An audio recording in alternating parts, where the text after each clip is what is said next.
The Lion, the Witch, and the Wardrobe by C.S. Lewis. Chapter 5. Back on This Side of the Door. Because the game of hide-and-seek was still going on, it took Edmund and Lucy some time to find the others. But when at last they were all together, which happened in the long room where the suit of armor was, Lucy burst out, "Peter, Susan, it's all true. Edmund has seen it too. There is a country you can get to through the wardrobe. Edmund and I both got in. We met one another in there in the wood. Go on, Edmund, tell them all about it." "What's all this about, Ed?" said Peter. And now we come to one of the nastiest things in this story. Up to that moment, Edmund had been feeling sick and sulky and annoyed with Lucy for being right, but he hadn't made up his mind what to do. When Peter suddenly asked him the question, he decided all at once to do the meanest and most spiteful thing he could think of.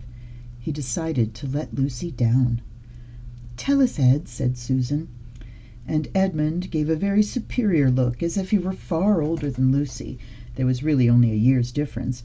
And then a little snicker and said, "Oh yes, Lucy and I have been playing, pretending that all her story about a country in the wardrobe is true. Just for fun, of course. There's nothing there, really." Poor Lucy gave Edmund one look and rushed out of the room. Edmund, who was becoming a nastier person every minute, thought that he had scored a great success and went on at once to say, "There she goes again. What's the matter with her? That's the worst of young kids. They always—" "Look here," said Peter, turning on him savagely. "Shut up. You've been perfectly beastly to Lou ever since she started this nonsense about the wardrobe, and now you go playing games with her about it and setting her off again. I believe you did it simply out of spite." "But it's all nonsense," said Edmund, very taken aback. "Of course it's all nonsense," said Peter. "That's just the point. Lou was perfectly all right when we left home, but since we've been down here she seems to either be going queer in the head or else turning into a most frightful liar. But whichever it is, what good do you think you'll do by jeering and nagging at her one day and encouraging her the next?" I thought, said Edmund, but he couldn't think of anything to say. "You didn't think anything at all," said Peter. "It's just spite. You've always liked being beastly to anyone smaller than yourself. We've seen that at school before now." "Do stop it," said Susan. "It won't make things any better having a row between you two. Let's go and find Lucy." It was not surprising that when they found Lucy a good deal later, everyone could see that she'd been crying. Nothing they could say to her made any difference. She stuck to her story and said, "I don't care what you think, and I don't care what you say. You can tell the professor, or you can write to Mother, or you can do anything you like. I know I've met a fawn in there, and I wish I'd stayed there and you were all beasts. Beasts!" It was an unpleasant evening. Lucy was miserable, and Edmund was beginning to feel that his plan wasn't working as well as he had expected. The two older ones were really beginning to think that Lucy was out of her mind. They stood in the passage talking about it in whispers long after she'd gone to bed. The result was that next morning they decided that they really would go and tell the whole thing to the professor. "He'll write to Father if he thinks there is really something wrong with Lou," said Peter. "It's getting beyond us." So they went and knocked at the study door, and the professor said, "Come in," and got up and found chairs for them, and he said he was quite at their disposal. Then he sat listening to them with the tips of his fingers pressed together and never interrupting till they'd finished the whole story. After that he said nothing for quite a long time. Then he cleared his throat and said the last thing either of them expected. "How do you know," he asked, "that your sister's story is not true?" "Oh, but—" began Susan, and then stopped. Anyone could see from the old man's face that he was perfectly serious. Then Susan pulled herself together and said, "But Edmund said they'd only been pretending." "That is a point," said the professor, "which certainly deserves consideration. Very careful consideration. For instance, if you will excuse me for asking the question, does your experience lead you to regard your brother or your sister as the more reliable? I mean, which is the more truthful?" "That's just the funny thing about it, sir," said Peter. "Up till now I'd have said Lucy every time." "And what do you think, my dear?" said the professor, turning to Susan. "Well," said Susan, "in general I'd say the same as Peter, but this couldn't be true, all this about the wood and the fawn." "That is more than I know," said the professor. and a charge of lying against someone whom you have always found truthful is a very serious thing. A very serious thing indeed." "We were afraid it mightn't even be lying," said Susan. "We thought there might be something wrong with Lucy." "Madness, you mean," said the Professor quite coolly. "Oh, you can make your minds easy about that. One is only to look at her and talk to her to see that she's not mad." "But then," said Susan, and stopped. She had never dreamed that a grown-up would talk like the Professor, and didn't know what to think. "Logic," said the Professor, half to himself. "Why don't they teach logic at these schools? There are only three possibilities. Either your sister is telling lies, or she is mad, or she is telling the truth. You know she doesn't tell lies, and it is obvious that she is not mad for the moment then, and unless any further evidence turns up, we must assume that she is telling the truth." Susan looked at him very hard, and was quite sure from the expression on his face that he was not making fun of them. "But how could it be true, sir?" said Peter. "Why do you say that?" asked the Professor. "Well, for one thing," said Peter, "if it was real, why doesn't everyone find this country every time they go to the wardrobe? I mean, there was nothing there when we looked. Even Lucy didn't pretend there was." "What has that to do with it?" said the Professor. "Well, sir, if things are real, they're there all the time."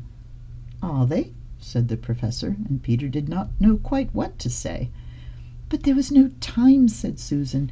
"Lucy had had no time to have gone anywhere, even if there was such a place. She came running after us the very moment we were out of the room. It was less than a minute, and she pretended to have been away for hours." "That is the very thing that makes her story so likely to be true," said the Professor.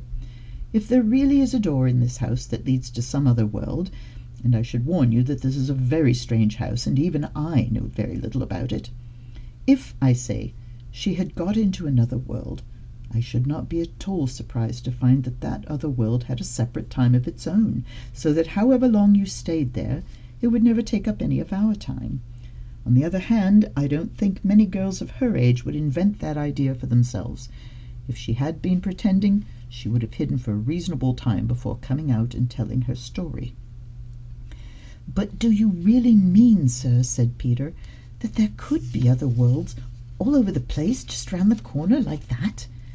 "Nothing is more probable," said the Professor, taking off his spectacles and beginning to polish them, while he muttered to himself, "I wonder what they do teach them at these schools."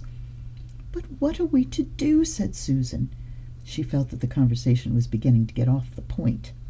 "My dear young lady," said the Professor suddenly, looking up with a very sharp expression at both of them, "there is one plan which no one has yet suggested, and which is well worth trying." "What's that?" said Susan. "We might all try minding our own business," said he, and that was the end of that conversation. After this things were a good deal better for Lucy. Peter saw to it that Edmund stopped jeering at her, and neither she nor anyone else felt inclined to talk about the wardrobe at all. It had become a rather alarming subject, and so for a time it looked as if all the adventures were coming to an end, but that was not to be. This house of the Professor's, which even he knew so little about, was so old and famous that people from all over England used to come and ask permission to see over it. It was the sort of house that is mentioned in guidebooks and even in histories, and well it might be, for all manner of stories were told about it, some of them even stranger than the one I'm telling you now. And when parties of sightseers arrived and asked to see the house, the Professor always gave them permission, and Mrs. Macready, the housekeeper, showed them round, telling them about the pictures and the armor and the rare books in the library. Mrs. Macready was not fond of children, and did not like to be interrupted when she was telling visitors all the things she knew. She had said to Susan and Peter almost on the first morning, along with a good many other instructions, "And please remember you're to keep out of the way whenever I'm taking a party over the house." "Just as if any of us would want to waste half the morning trailing round with a crowd of strange grown-ups," said Edmund, and the other three thought the same. That was how the adventures began for the second time. A few mornings later, Peter and Edmund were looking at the suit of armor, and wondering if they could take it to bits, when the two girls rushed into the room and said, "Look out! Here comes the Macready and a whole gang with her." "Sharp's the word," said Peter, and all four made off through the door at the far end of the room. But when they had got out into the green room and beyond it into the library, they suddenly heard voices ahead of them and realized that Mrs. Macready must be bringing her party of sightseers up the back stairs instead of up the front stairs as they had expected. And after that, whether it was that they lost their heads, or that Mrs. Macready was trying to catch them, or that some magic in the house had come to life and was chasing them into Narnia, they seemed to find themselves being followed everywhere, until at last Susan said, "Oh, bother those trippers. Here, let's get into the wardrobe room till they've passed. No one will follow us in there." But the moment they were inside, they heard voices in the passage, and then someone fumbling at the door, and then they saw the handle turning. "Quick," said Peter, "there's nowhere else," and flung open the wardrobe. All four of them bundled inside it and sat there, panting, in the dark. Peter held the door closed, but did not shut it, for of course he remembered, as every sensible person does, that you should never, never shut yourself up in a wardrobe. Chapter 6. Into the Forest. "I wish the Macready would hurry up and take all these people away," said Susan presently. "I'm getting horribly cramped." "And what a filthy smell of camphor," said Edmund. "I expect the pockets of these coats are full of it," said Susan, "to keep away moths." "There's something sticking into my back," said Peter. "And isn't it cold?" said Susan. "Now that you mention it, it is cold," said Peter. "And hang it all, it's wet too. What's the matter with this place? I'm sitting on something wet. It's getting wetter every minute." He struggled to his feet. "Let's get out," said Edmund. "They've gone." "Oh," said Susan suddenly, and everyone asked her what was the matter. "I'm sitting against a tree," said Susan, "and look, it's getting lighter over there." "By Jove, you're right," said Peter, "and look there, and there. It's trees all round, and this wet stuff is snow. Why, I do believe we've gotten into Lucy's wood after all." And now there was no mistaking it, and all four children stood blinking in the daylight of a winter day. Behind them were coats hanging on pegs. In front of them were snow-covered trees. Peter turned at once to Lucy. "I apologize for not believing you," he said. "I'm sorry. Will you shake hands?" "Of course," said Lucy, and did. "And now," said Susan, "what do we do next?" "Do?" said Peter. "Why, go and explore the wood, of course." "Ugh," said Susan, stamping her feet. "It's pretty cold. What about putting on some of these coats?" "They're not ours," said Peter doubtfully. "I am sure nobody would mind," said Susan. "It isn't as if we wanted to take them out of the house. We shan't take them even out of the wardrobe." "I never thought of that, Sue," said Peter. "Of course, now you put it that way, I see. No one could say you'd bagged a coat as long as you leave it in the wardrobe where you found it. And I suppose this whole country is in the wardrobe." They immediately carried out Susan's very sensible plan. The coats were rather too big for them, so that they came down to their heels and looked more like royal robes than coats when they had put them on. But they all felt a good deal warmer, and each thought the others looked better in their new get-up and more suitable to the landscape. "We can pretend we are Arctic explorers," said Lucy. "This is going to be exciting enough without any pretending," said Peter, as he began leading the way forward into the forest. There were heavy darkish clouds overhead, and it looked as if there might be more snow before night. "I say," began Edmund presently, "oughtn't we to be bearing a bit more to the left, that is, if we're aiming for the lamp-post?" He had forgotten for the moment that he must pretend never to have been in the wood before. The moment the words were out of his mouth he realized that he had given himself away. Everyone stopped. Everyone stared at him. Peter whistled. "So you really were here," he said. "That time Lou said she'd met you in here, and you made out she was telling lies." There was a dead silence. "Well, of all the poisonous little beasts," said Peter, and shrugged his shoulders and said no more. There seemed indeed no more to say, and presently the four resumed their journey. But Edmund was saying to himself, "I'll pay you all out for this, you pack of stuck-up, self-satisfied prigs." "Where are we going, anyway?" said Susan, chiefly for the sake of changing the subject. "I think Lou ought to be the leader," said Peter. "Goodness knows she deserves it. Where will you take us, Lou?" What about going to see Mr. Tumnus? Said Lucy. He's the nice fawn I told you about. Everyone agreed to this, and off they went, walking briskly and stamping their feet. Lucy proved a good leader. At first she wondered whether she would be able to find the way, but she recognized an odd-looking tree in one place and a stump in another, and brought them on to where the ground became uneven, and into the little valley, and at last to the very door of Mr. Tumnus's cave. But there a terrible surprise awaited them. The door had been wrenched off its hinges and broken to bits. Inside, the cave was dark and cold, and had the damp feel and smell of a place that had not been lived in for several days. Snow had drifted in from the doorway and was heaped on the floor, mixed with something black, which turned out to be the charred sticks and ashes from the fire. Someone had apparently flung it about the room and then stamped it out. The crockery lay smashed on the floor, and the picture of the fawn's father had been slashed into shreds with a knife. "This is a pretty good washout," said Edmund. "Not much good coming here." "What's this?" said Peter, stooping down. He had just noticed a piece of paper which had been nailed through the carpet to the floor. "Is there anything written on it?" asked Susan. "Yes, I think there is," answered Peter, "but I can't read it in this light. Let's get out into the open air." They all went out into the daylight and crowded round Peter as he read out the following words: "The former occupant of these premises, the Fawn Tumnus, is under arrest and awaiting his trial on a charge of high treason against Her Imperial Majesty Jadis, Queen of Narnia, Chatelaine of Cair Paravel, Empress of the Lone Islands, etc., also of comforting her said Majesty's enemies, harboring spies, and fraternizing with humans. Signed, Malgrim, Captain of the Secret Police. Long live the Queen." The children stared at each other. "I don't know that I'm going to like this place after all," said Susan. "Who is this Queen, Lou?" said Peter. "Do you know anything about her?" "She isn't a real queen at all," answered Lucy. "She's a horrible witch, the White Witch. Everyone, all the wood people, hate her. She has made an enchantment over the whole country so that it is always winter here and never Christmas."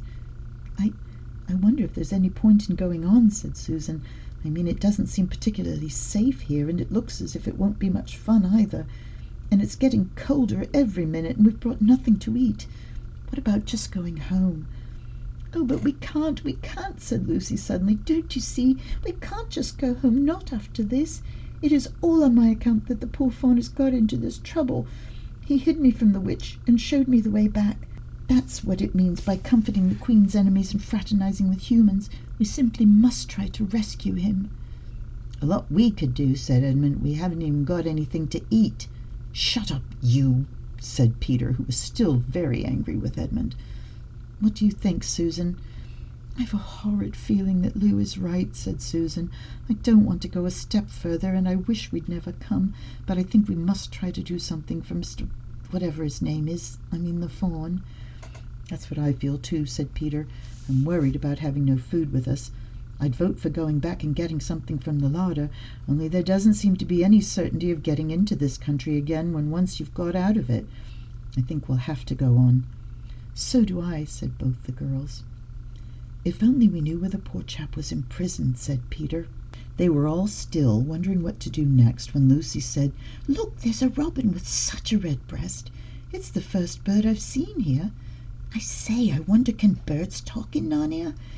It almost looks as if it wanted to say something to us." Then she turned to the robin and said, "Please, can you tell us where Tumnus the fawn has been taken to?" As she said this, she took a step towards the bird. It at once flew away, but only as far as to the next tree. There it perched and looked at them very hard, as if it understood all they had been saying. Almost without noticing that they had done so, the four children went a step or two nearer to it. At this, the robin flew away again to the next tree, and once more looked at them very hard. You couldn't have found a robin with a redder chest or a brighter eye. "Do you know," said Lucy, "I really believe he means us to follow him." "I've an idea he does," said Susan. "What do you think, Peter?" "Well, we might as well try it," answered Peter. The robin appeared to understand the matter thoroughly. It kept going from tree to tree, always a few yards ahead of them, but always so near that they could easily follow it. In this way it led them on slightly downhill.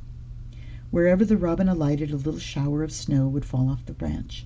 Presently the clouds parted overhead, and the winter sun came out, and the snow all around them grew dazzlingly bright. They had been traveling in this way for about half an hour, with the two girls in front, when Edmund said to Peter, "If you're not still too high and mighty to talk to me, I've something to say which you'd better listen to." "What is it?" asked Peter. "Hush, not so loud," said Edmund. "There's no good frightening the girls. But have you realized what we're doing?" "What?" said Peter, lowering his voice to a whisper. "We're following a guide we know nothing about. How do we know which side that bird is on? Why shouldn't it be leading us into a trap?" "That's a nasty idea. Still, a robin, you know. They're good birds in all the stories I've ever read. I'm sure a robin wouldn't be on the wrong side." "If it comes to that, which is the right side? How do we know that the fawns are in the right and the queen, yes, I know we've been told she's a witch, is in the wrong? We don't really know anything about either." "The fawn saved Lucy." "He said he did, but how do we know? And there's another thing too. Has anyone the least idea of the way home from here?" "Great Scott!" said Peter. "I hadn't thought of that." "And no chance of dinner either," said Edmund.